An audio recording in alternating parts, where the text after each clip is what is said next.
Right, good evening everybody as usual. An absolute nightmare with the ACC gods and gremlins kicking in as they always do. But we're on, we've missed the first lap. I do apologise, and there has already been some catastrophe going on there. Our main guy, Vermalion, the alien, seems to be, well, took pole position, flew down the first turn, and from what I heard from Trevor, unfortunately there was an absolute mess up, and he got knocked back several spaces, so there's people who've had to already move into the pits and get repairs done, etc., and go that way.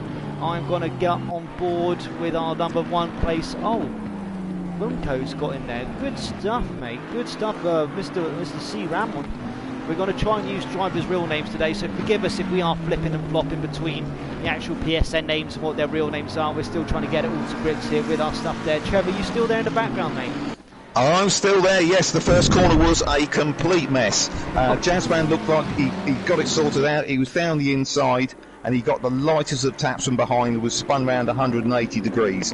And with the field so tightly packed, there was no chance for him to just flick it round and carry on. So he had to wait for the rest of the field to feed through around him. And then, of course, there was the inevitable contact with 2 or 3 other cars in the midfield. So he got away again. I think he was absolutely dead last, but he's fighting his way back up. And in, I think, the last lap, he's come up about 3 spaces. So he's already back into the top 10. So this hopefully is going to really liven up this race tonight on a track that's notoriously difficult to overtake. And to add in another factor, we've got the rain to just throw in even more curveballs for this race, just to make our jobs a lot more exciting, I think personally. Oh, I think it definitely will do tonight, because this track is nicknamed the Monaco without the buildings, and we know how exciting Monaco gets when the rain chucks down and the strategies all get thrown out the window. So hopefully, well, Jazzman going down the inside here at the back chicane. Oh, yeah, he didn't make it stick. Preset took a shortcut across the chicane there. I am trying to catch up with the names, but I'm not used, if I'm honest. I've come from fields with quite a smaller number of cars, so my eyes are out on stalks at the moment, racing all over the screen, trying to see where the fastest bit of action is. But I think we're with Jazzman at the moment. He's heading down towards turn 12.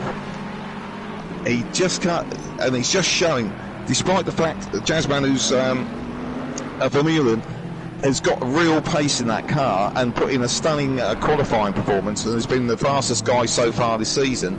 With this difficult to overtake circuit, he's unable to make that pass, but coming on to the start-finish straight, I think he should get that opportunity into turn 1, and hopefully it'll be a better outcome for him than it was on the first lap. So we'll just follow this and then see what Darren's got to show us elsewhere on the field. I'm on board with yourself, watching Preset here as he's trying to defend that line down into turn 1 from Vermeulen. Again, like you say, such a hard track to overtake on, such an easy track to defend on as well. So, you know, you've really got a bit elbows wide to try and make your moves if you need to.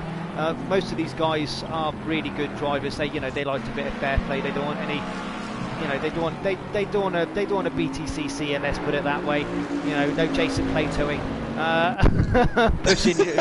pushing your way through. Apologies, Jason, if you ever do hear this, but you not, I mean, young man. He claims he always liked to play the villain because he knew he got more column inches, so I think he'd be quite proud. He'd have a little chink in his eye of that one. Hey, he got places on 5th gear. I'm not gonna knock him for it. So there we go. Right. Oh, Milton. Hi, Ben. How you doing, my good man? Can you hear us all right? Live from the YouTube chat there. So let's just, I'm just having a look at that little group. You can see, Darren, that in front of this battle here, I know Jazzman is making real efforts to get by Preset here, but I think we've got quite a tight little battle going on for those sort of 3rd to 7th places. Oh, yes, we have. Sean's right in the middle of it. Oh, Sean's been spun wide there. Oh, they're all over the place. That's just at turn 13 round the back of the pits. Oh, good call. So I've just literally caught the tail end of that there. I'm going to get on board with Williams here, just to see what's going on. No, he's a bit too far in front after that shenanigans. That's the downside about this game. The splits don't catch up to you, go for the next lap section, so you've got to really try to balance where the action is. We're on board now with PCR. I can't remember. I'm trying to look for his full full name on here, forgive me. Oh, Matthew, a new driver from last week. The new Polish driver in the Ferrari. Indeed he is. And no, he's, he's in the Ferrari this week, is he? Okay, that's fine. That's not the same. That's Patrick Lipka. I think he's only joined us this week, I think. I might be wrong. Oh, he is. Oh, he is. He's at the bottom of the. He's at the bottom of the list of drivers. So I need to full screen this a bit more so I can see everything. Hold on. F11, that bad boy. I think if we move forward a little bit, I think Gazza is starting to look like he's going to put a move on Boy Racer for second place. It's all getting a bit close up front. That gap had stretched out to about 1.5 to 2 seconds, but Gazza's wound him back in now, and he's right under the rear wing of that Mercedes. Mercedes, lovely car to drive, but not brilliant in these wet conditions. The ECU mapping, literally only 3 settings. So I'm guessing he's possibly either on the second or third one then, on the lowest power setting. I don't know what the actual ECU setups are for the Bentley. I don't know if you know that at all. Not off the top of the head. Unfortunately, I'm a bit of an old school driver. That I do compete in a few championships. But as long as it's got air in all 4 tyres and the engine's running, I generally just try to wring its neck, which I know is not the most technical way to approach it. But I was quite pleased. I was watching an interview with one of the old F1 designers. I think it was John Barnard. That apparently John Lacey drove it like that, and was eternally frustrating because he'd bring the thing back in the pits, and the engineers are desperately looking for feedback, and he'd just shrug his Gallic shoulders and say it's fine. Which is probably why he only ever won 1 race. Yeah, that's probably true. Maybe not. They would say that maybe he's not a team player, or going in that way.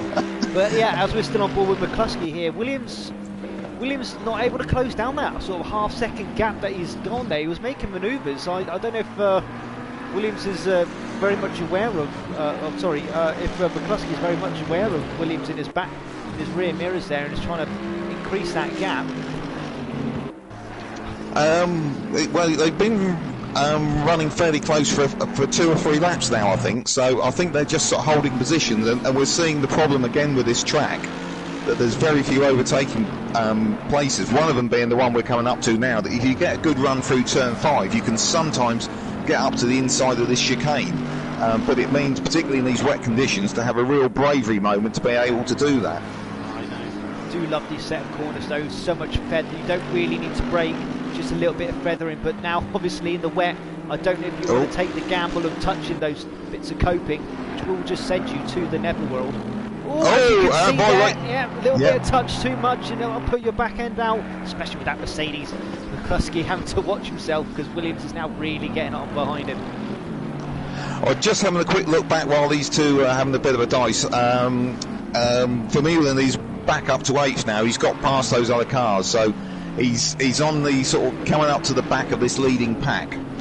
So hopefully we're going to see him get in the mix, and we should see some good passing, and it's going to get fairly tight.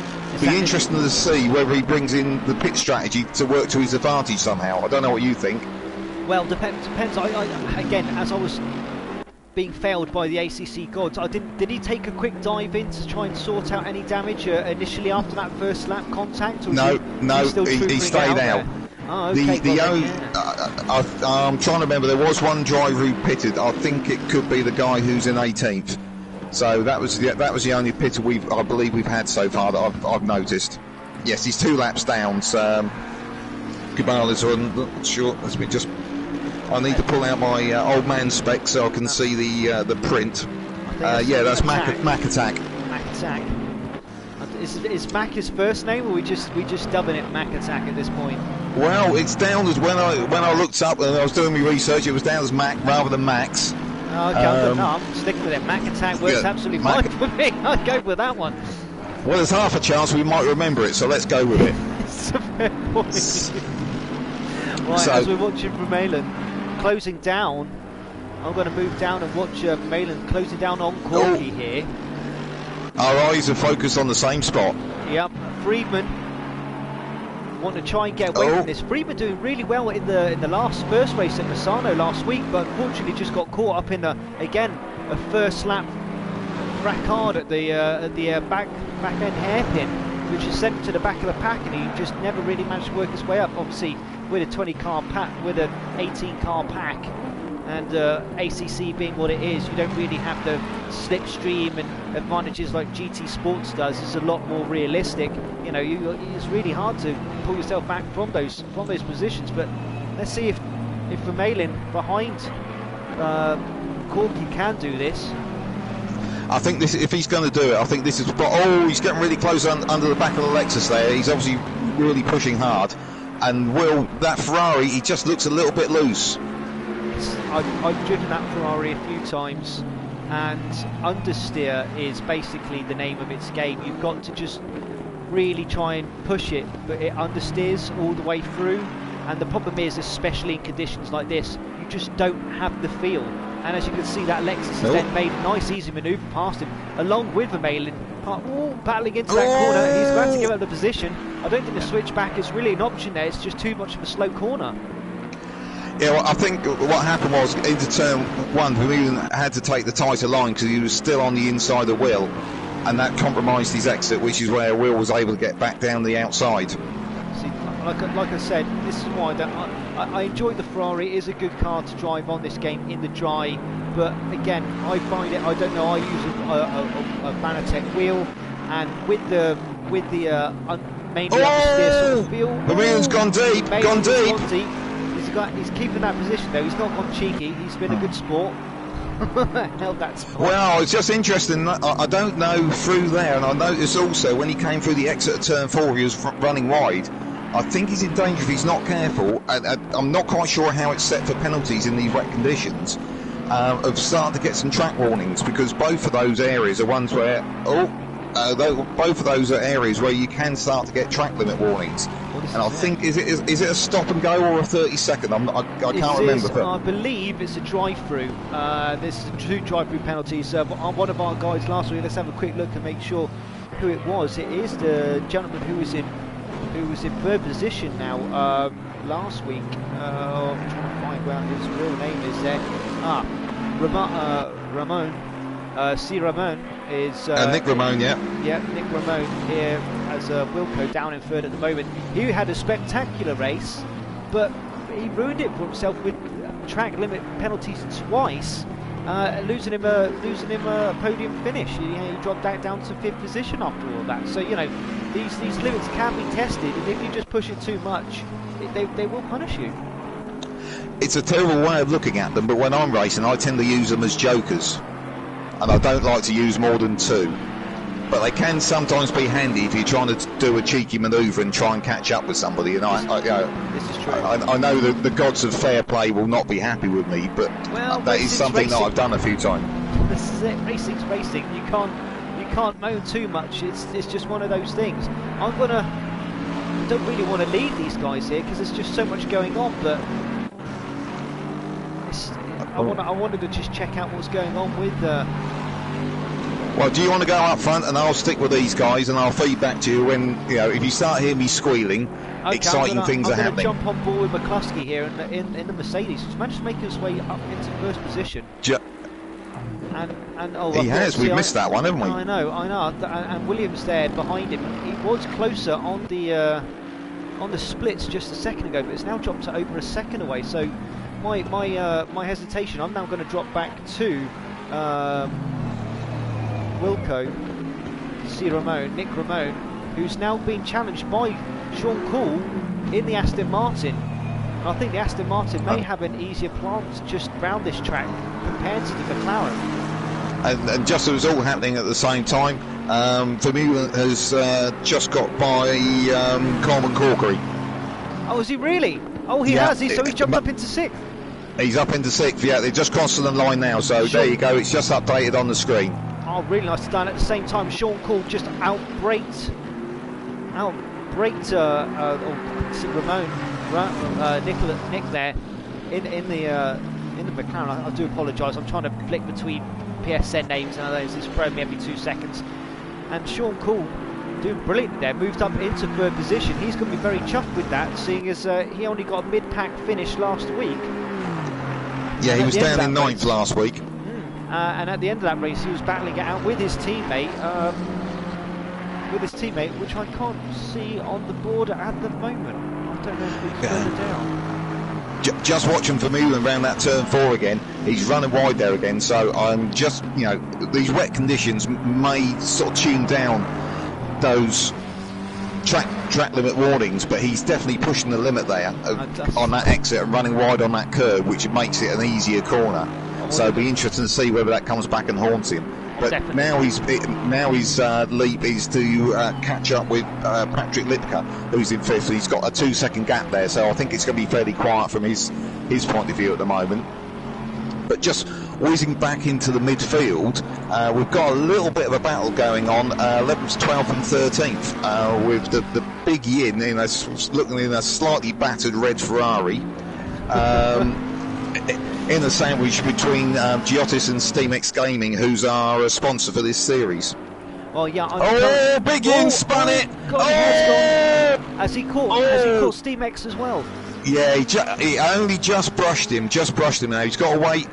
Oh no! And he's pulled. He's done a Vettel. It must be a Ferrari curse. He's pulled straight out in front of the car behind him. So I can see why that car is so battered.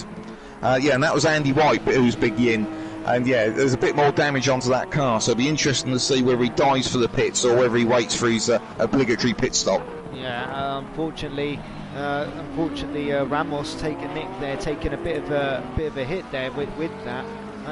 We got some pit stops. Sorry, I do apologise. That's Alex in Tacos too, and he's lost on a spin there on that second to last corner in that Porsche, as we're on board now as well. So we're going to get some pit stops coming in here. Yeah, Nick Raymond's in the pits from, I think he was in 3rd, wasn't he? Or 3rd or 4th? He wasn't. He dropped down to 4th, so he's in 4th. Will Freeman's also gone to 4th, and we are on board with Alex at the moment, who was unfortunately the guy who got the contact with our guy in the Ferrari just there, but I don't know how that Ferrari's going to handle with the contact that he's had. He's going to struggle round. He's definitely going to feel a big difference there. Big Innie.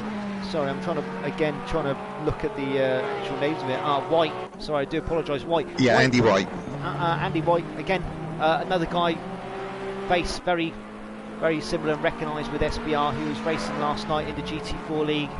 I'm commentating there. He had a good run with the Lamborghinis, but it seems tonight he's being challenged a bit more than he wants to. Look, a fair few going into the pits here. Oh, we've got a drive-through. See. Oh, I think is that for speeding in the pit lane?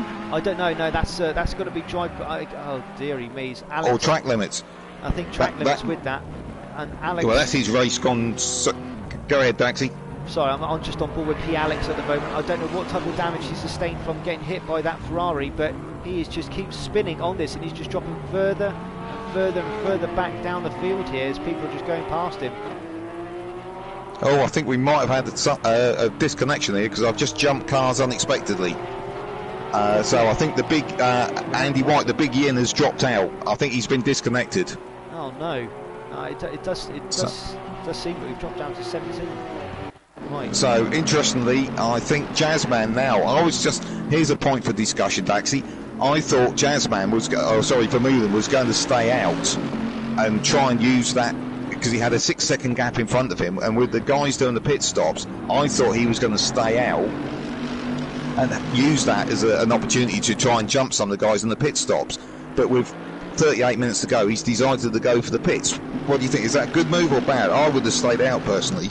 I don't know. It all depends on how much damage he really did take in that first lap hit. Really, maybe it might be for the benefit for him. Maybe he can't get any more faster speed round those laps due to that fact. I couldn't 100% honestly tell you. But you know, he is a bit of an alien on this game.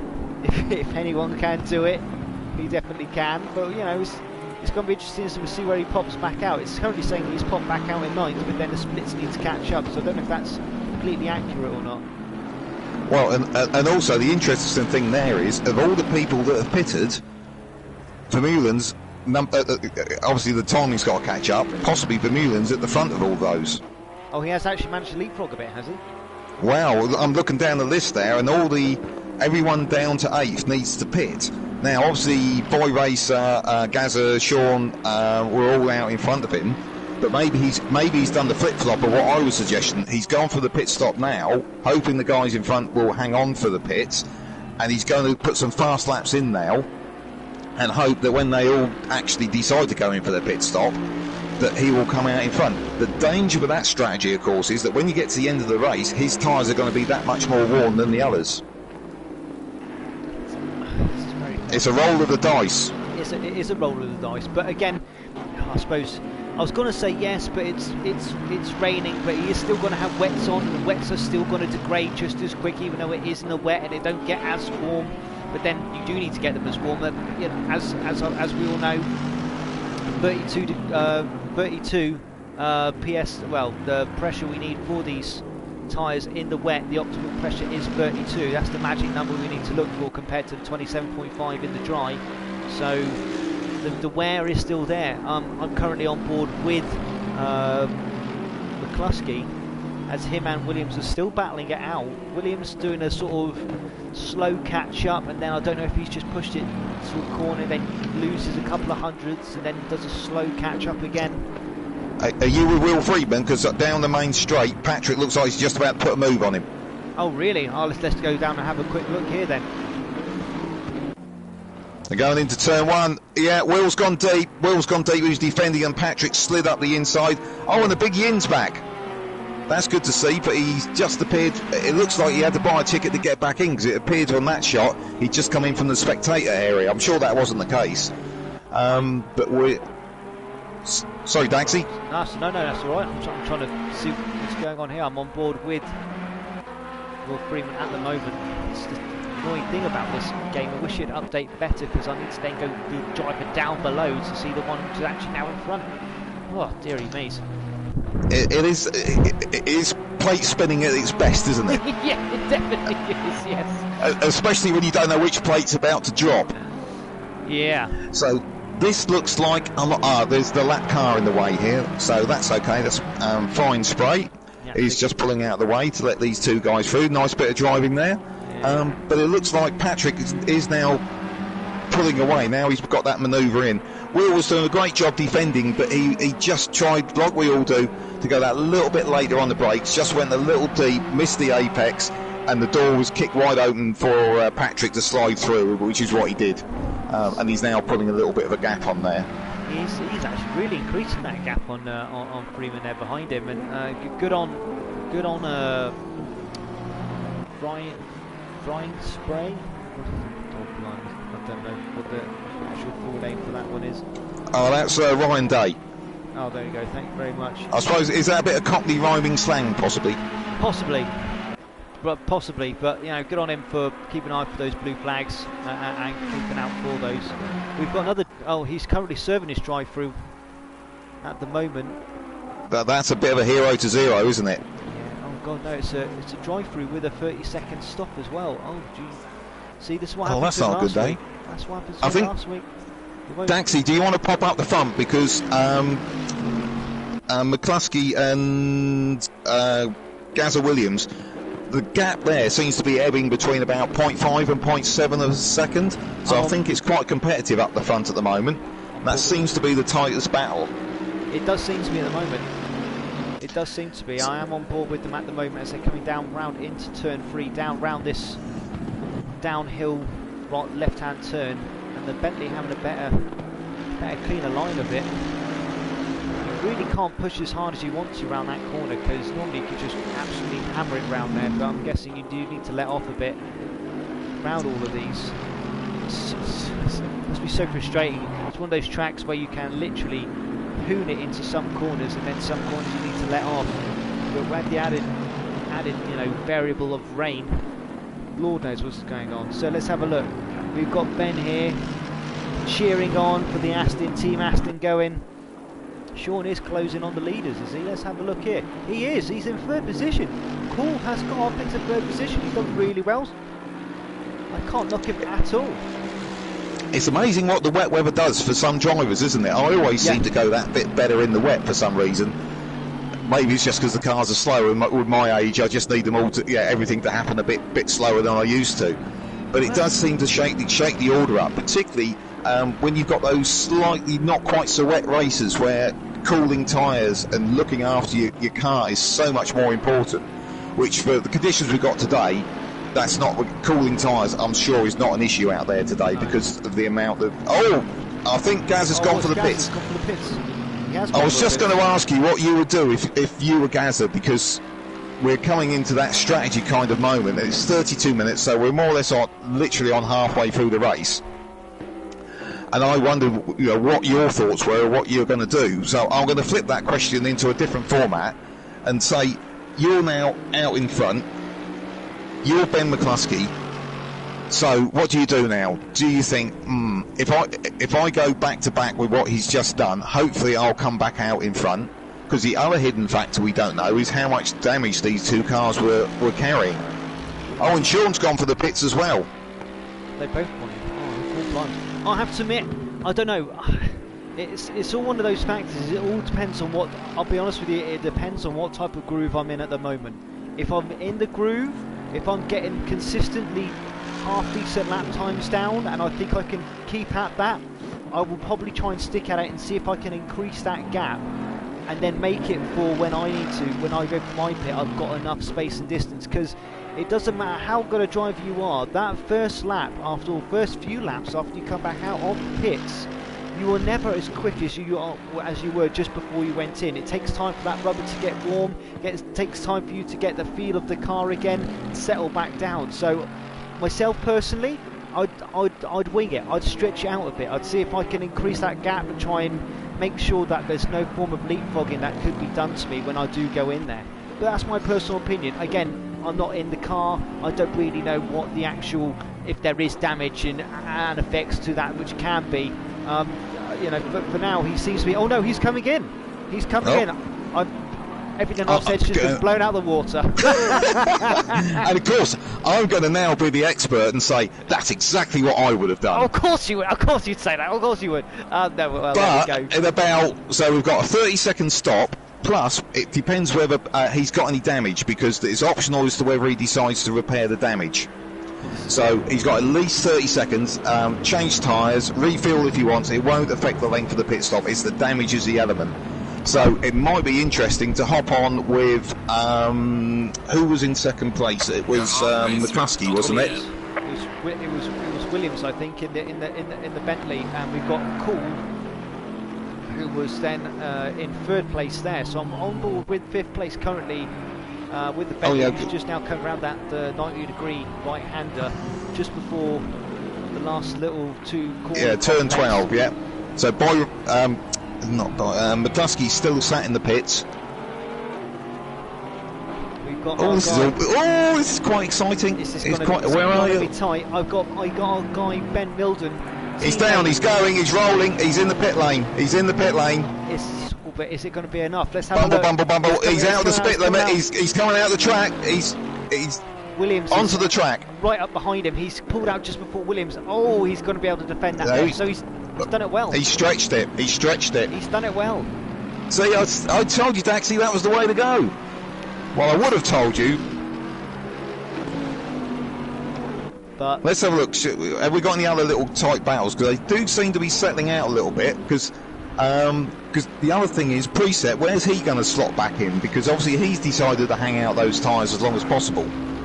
And he might be doing exactly what you suggested earlier, which is the idea of being in the groove, keep with it, and see how it shakes out. If you start to get a problem or those tyres wear a bit more than you expect and catch you out, then dive in the pits. So it'll be interesting to see how long he decides to hold it out there.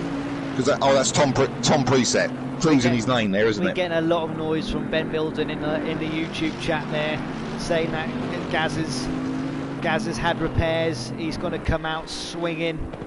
He's going to come out absolutely swinging. But we'll see. You never know. You never know until it actually happens. Well, interestingly, what's shaken out in there is that Vermeulen didn't make up the places like we thought he might have done. And he's now tucked up right behind Sean, because the cars in front of him had enough gap and slack for whatever pace that Vermeulen put in. he was going to still end up in the same place he was before. So that hasn't really worked for him. So I think he was about 5th or 6th before they went in for the pits. So he's sort of come out in the same place, but I think he's closer to the cars than what he was, because he's only half a second behind Sean at the moment, coming into the last corner. Well, watching Williams now gaining up on McCluskey, and he's actually doing a pretty good. If we look at here, he's definitely got it down to under a second in between the two. It was a second ago, so let's wait for this split to come in, which does take its sweet time on this game for some reason. Yeah, they're going into turn 1. Vermeulen got close at the end of the straight, right behind the Aston Martin, but wasn't close enough to put a manoeuvre in.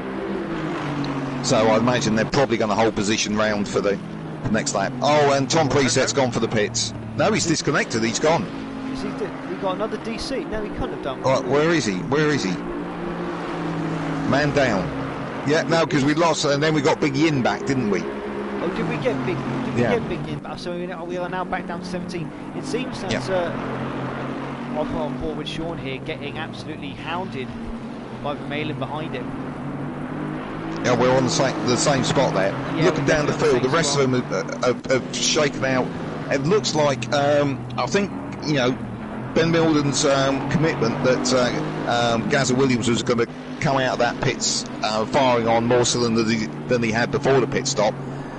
There's a second and a half gap there, and I think that's grown from what it was immediately after the pit stop. So it looks like that McCluskey's got the measure of him at the moment, but we'll see how that battle shakes out. It's a tricky one. I know the Bentley does have a bit more of a planted feel, but that unit inside the Mercedes is a powerful unit. So as long as you don't keep those back end from spinning up too much, you've got serious power behind that car. So I'm just. But in these conditions, can you put that power down? Because you said it only got 3 settings on the ECU. So was that sort of like slow, medium, and fast? But basically, yeah. I'm gonna assume probably for this he's either it's gonna be a balance between your your traction control and your ECU settings. He could easily pop it, you know, into the slower setting for the ECU and then be able to be a bit more lenient with the traction control, or maybe stick it on setting 2 and then, you know, be really heavy with the traction control, make sure that governs, you know, any back end slipping. But it's entirely up. This is the thing about this game. It's entirely up to how you want to set it up and go from there.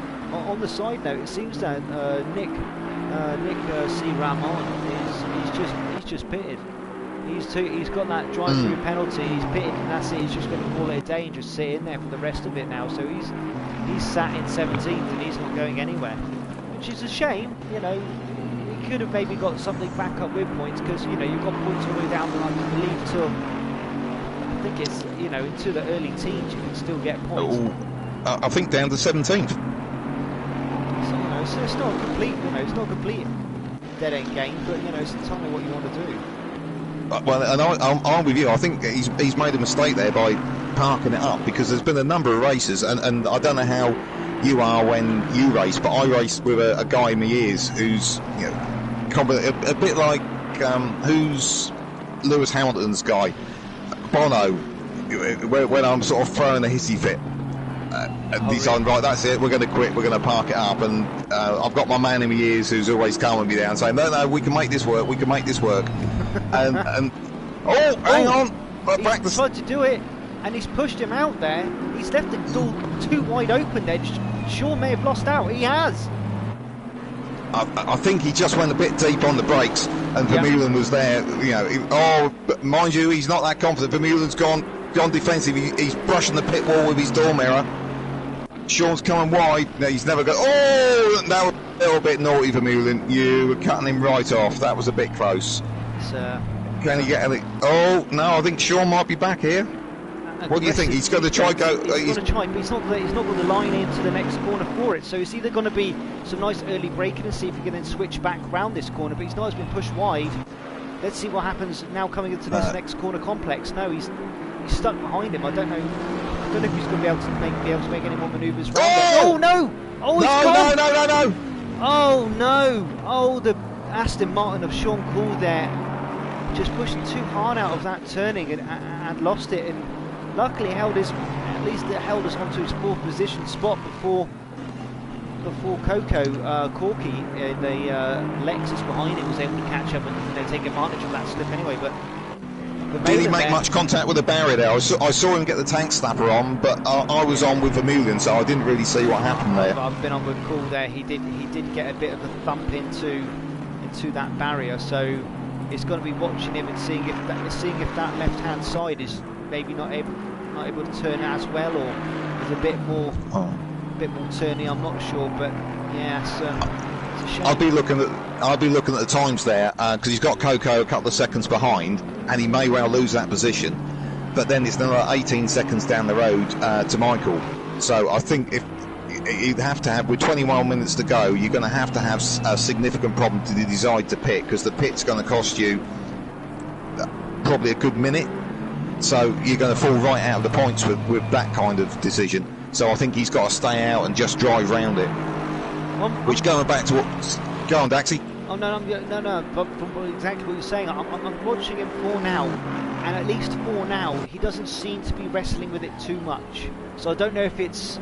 I don't know, because of the wet and because of the friction of the grass, yes, he hit, but with that, you know, the friction does just bounce you off a bit better. You don't take as much damage impact. I'm not sure, but for now he seems, well, let's touch on wood, okay. But going back to what I was saying earlier, and with what's happened with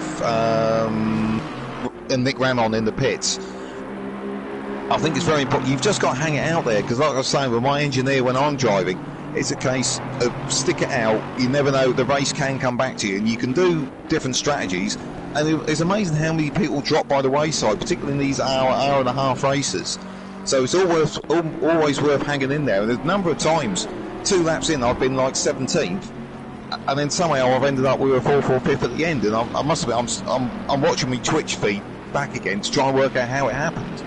I'm trying to go through the roster here, just see how we're all getting on.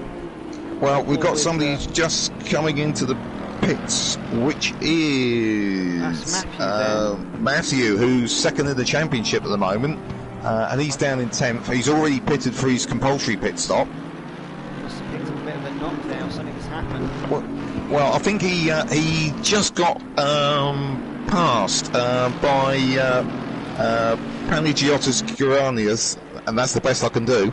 And I think he did seem to be running a little bit loose. So I'm wondering if he picked up a bit of damage somewhere, because he was overtaken quite easily there. Just looking back up front, it's interesting that the leaders are still only a second and a half apart. So that gap hasn't come down. So Ben's prediction of Gazza Williams catching McCluskey hasn't come to fruition at the moment. It seems quite a short spit stop, and Matthew's back out again. Oh really? Maybe it was literally just maybe he got less damage than he realised. Maybe it was only a couple of seconds, and he literally just went in a couple of seconds, done, and back out again. But still, with the time it takes to get down that pit and back out again, it's a heavy hit to your lap time. Well, it's interesting that and obviously we're waiting for it to update, so I'm just trying to see who he's in with there at the moment, just behind him, just to see where he's actually shaken out. No, he's dropped about 2 positions there.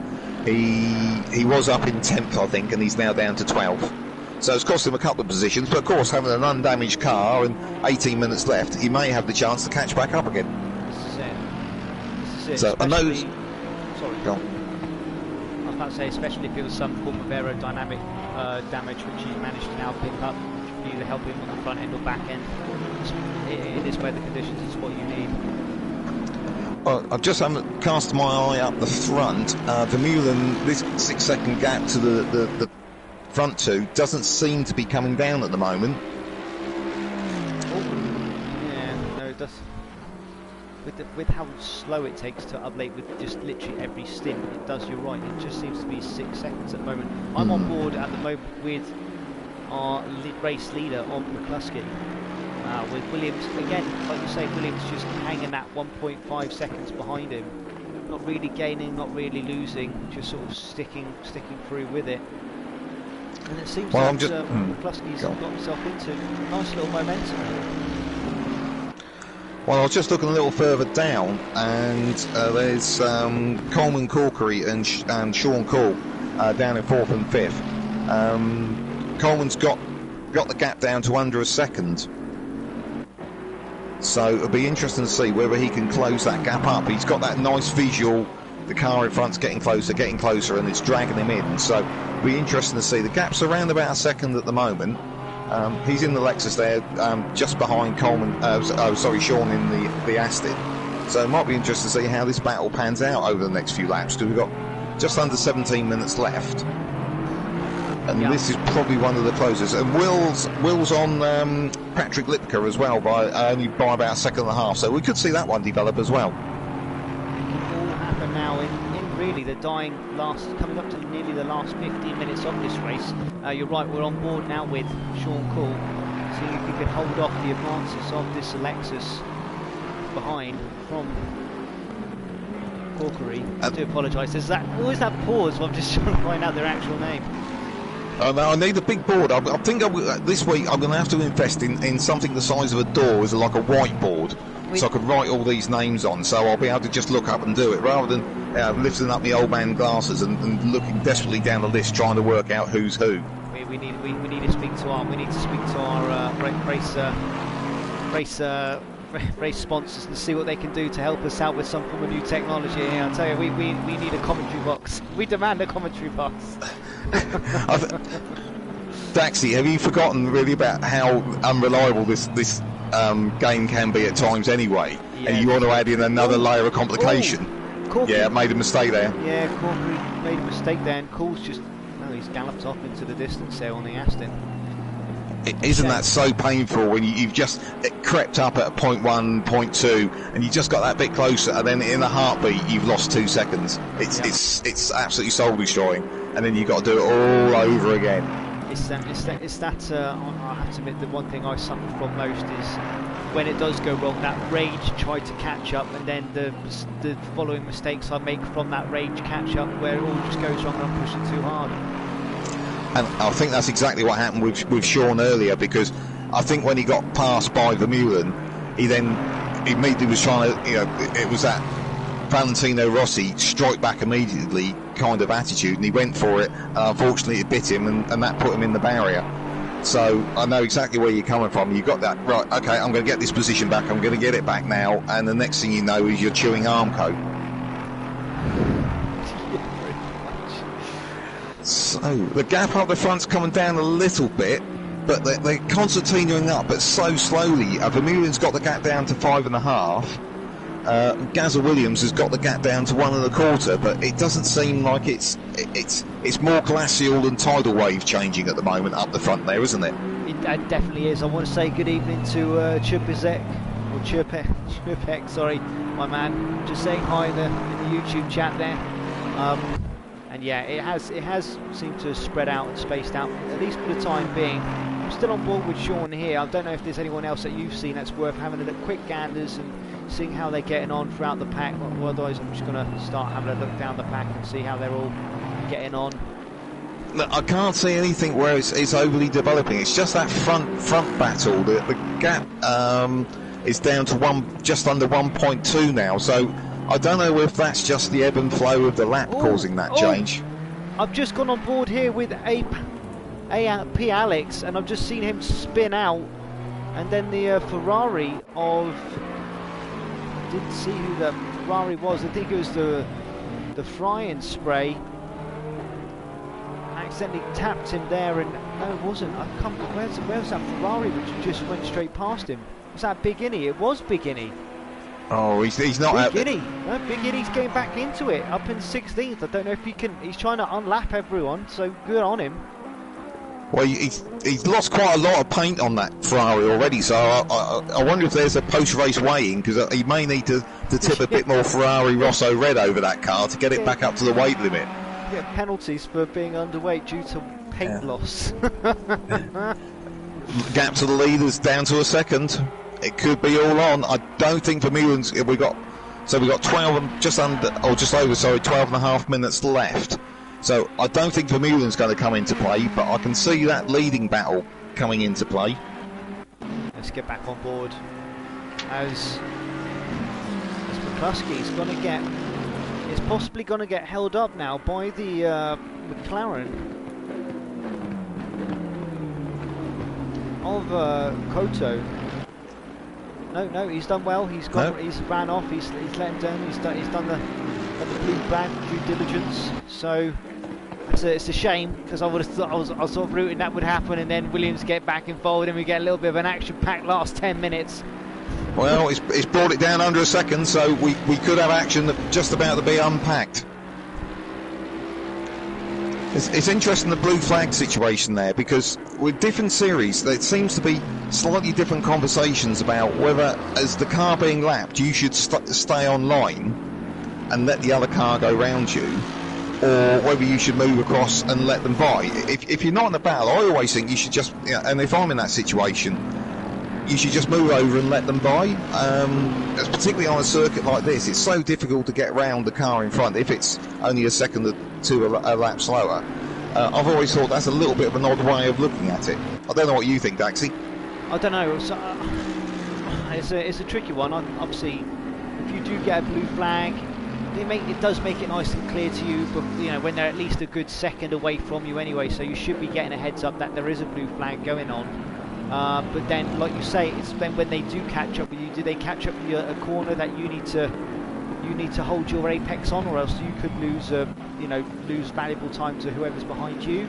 I think round a corner apex does need to be held, but as soon as you can get off the racing line and give that the faster driver the ability to get past. Otherwise, you are going to start holding up the pack, and you will get booed. There'll be shame. There'll be shame and bells rung at that person as they led through the streets. Bottles thrown on the track. Indeed. Well, we've got to admire our sponsor, SteamX Gaming, who's doing a fantastic job of trying to keep in shot in the back of this leading battle. So thank them for what they do for us in this series. Our guys from the US. What's actually... I'm just noticing who's just coming across the finishing line. No, I was getting excited there because I thought there were two cars close together, but unfortunately they're a lap apart. And thankfully we're not in one of these situations where I have to talk up cars being lapped, which I have ended up in that situation before. So thankfully tonight, with a good field here, I haven't had to do that. Look back up front, the gap's down to under 0.8 of a second. Do you think we're off a grandstand finish here, Daxi, or not? I don't know. It can happen. The thing is, there's a habit of when it gets down to like the last couple of laps, you've literally just thrown everything into it. But with the wet factor in there, I don't know if it's working. He's better off just holding on to that second position. But just behind him, Vermeulen has actually pushed it down. So let's have a look. It was 0.55 from 6, and it is still 0.55. So he's dropped it down at least 500 a second, but. I'm not going to deny Vermeulen is a spectacular driver. He's fast. He did really well in the first stint in Misano, but I don't think he's going to be able to pull back a 5-second difference here with only 9 minutes to go. Well, I'll tell you what we'll do. Is he getting a bit closer there? No, it's just the angle of the shot. What I'm going to do, I'm just going to get, because out of the two of us, obviously, as you know, I'm the old school one. I've got my paper and pen here and my abacus. So I was just going. It's a modern abacus, I'll have you know. Right. It was one the Greeks used.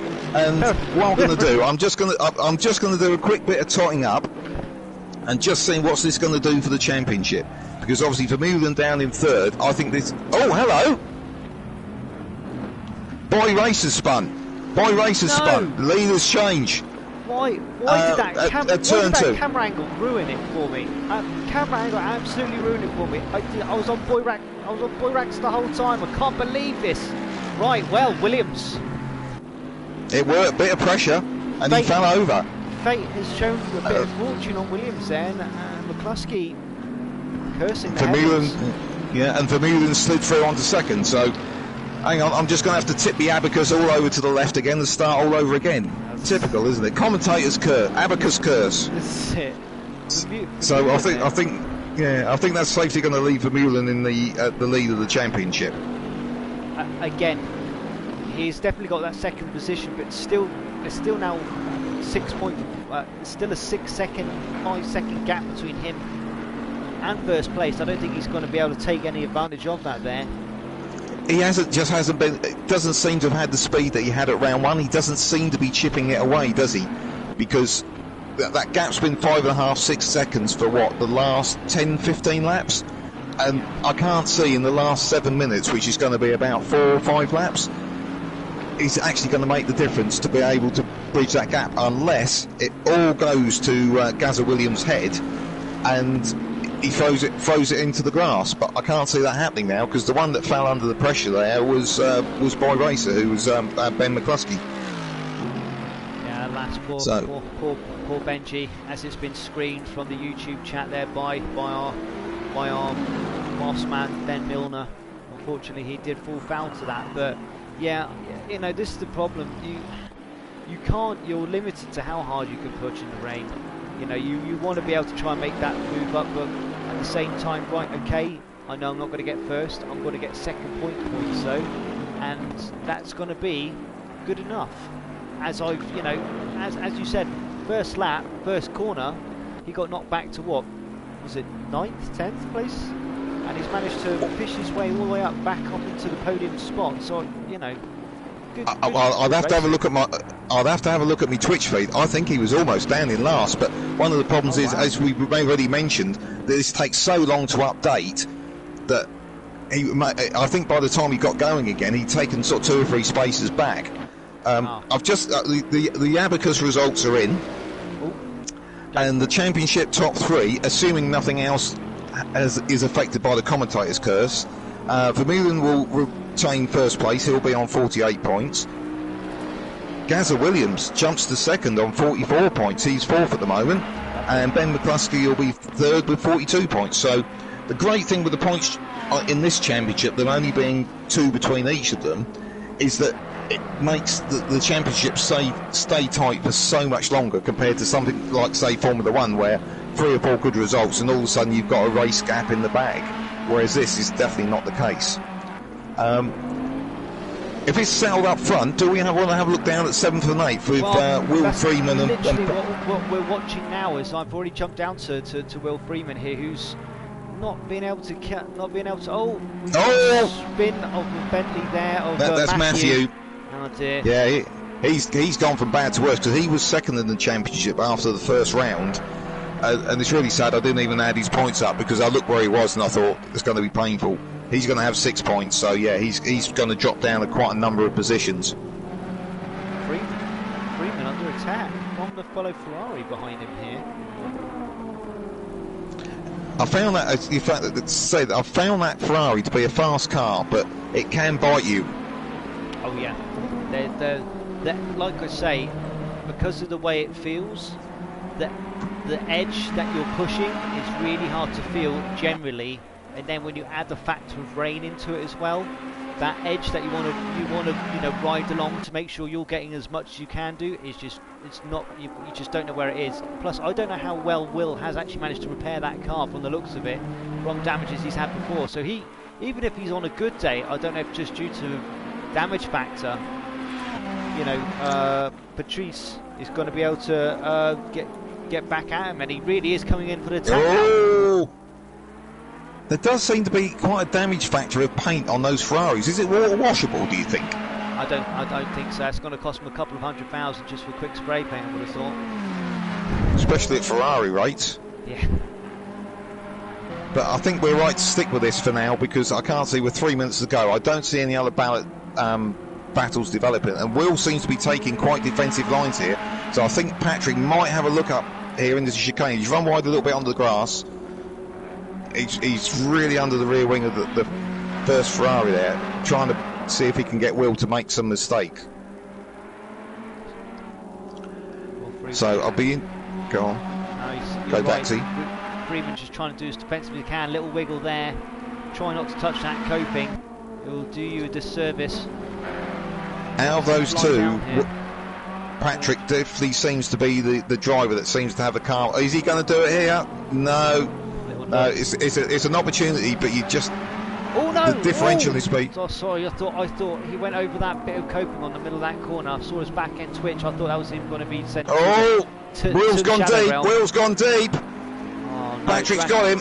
Drag strip up. I think. Oh, he's going to get. He squeezed him. Oh, he's done it. Oh, he's a bit loose. He's a bit loose. Can Will get a good drive out of this now? I think Patrick's got the deal done. I think he has.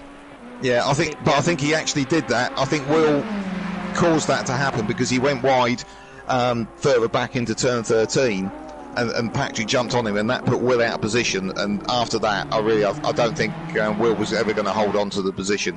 I'm in complete agreement with you there. I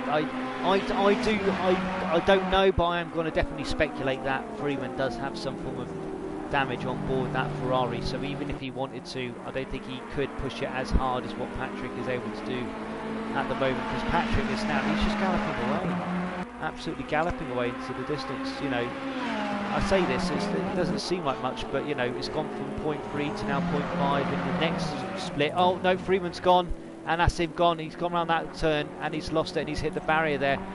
Now, he may drop down a couple of spots there depending on how it goes for him. No, he's back on. Yeah, I think he's got quite a big gap behind, and as I think's just been announced, Gazza Williams is just starting his final lap. I'm going to get back on board with first position as he comes on his final lap now.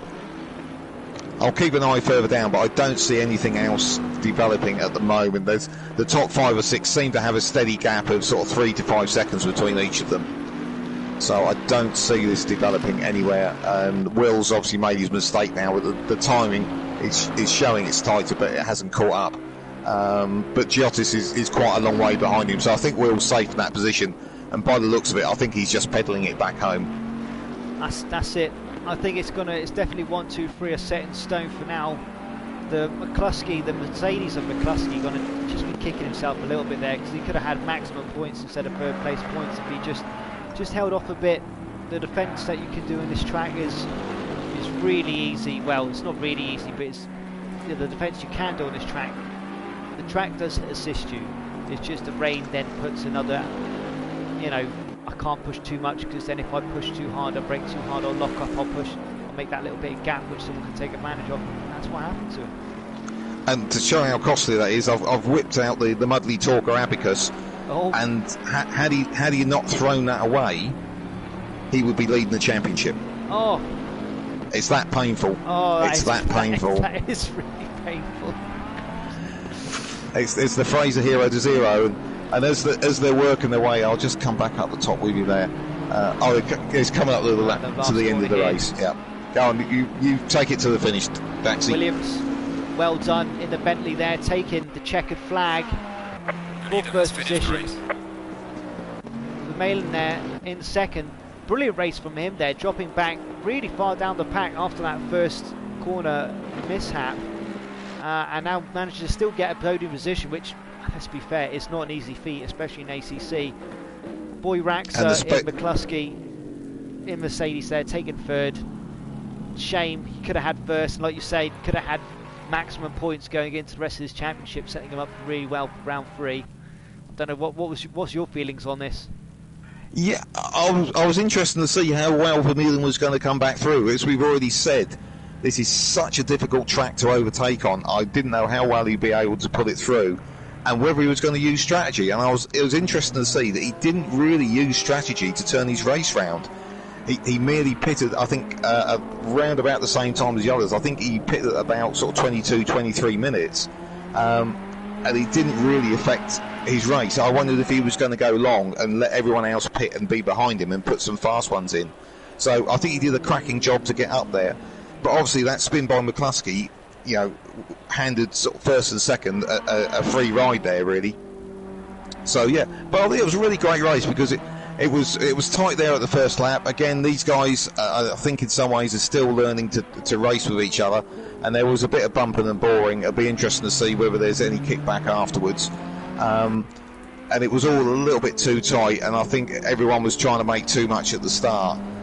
which is what caused Vermeulen to get spun around. But obviously things will settle down, and obviously, yeah.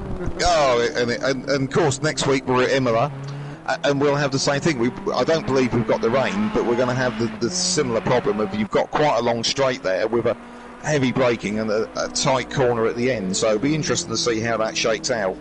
But yeah, no, it's been great, and it's been great commentating alongside you, Daxi, and thanks again to our great sponsors, Steam X Racing. No, and to you, my good man, thank you very much for coming on here. The chap is going to make you're going to become a permanent fixture with us on the Thursday nights, aren't you, my good man? I do see. It's like I've never seen the way to find a way very easily to escape things. So yes, I think it's been really good. I think we bounced off each other really well, and hopefully everyone out there in YouTube world has enjoyed listening to us. And hopefully you'll be back to hit that subscribe button, hit the like button, and come back and listen to us again next week. Couldn't have said it better myself. Well, from me, Daxi Man, and from me, Mudley Talker. Welcome, and thank you very much for joining in tonight with SBR Sim Racing. That's been round 2. We'll see you next Thursday night. Tune in. Oh.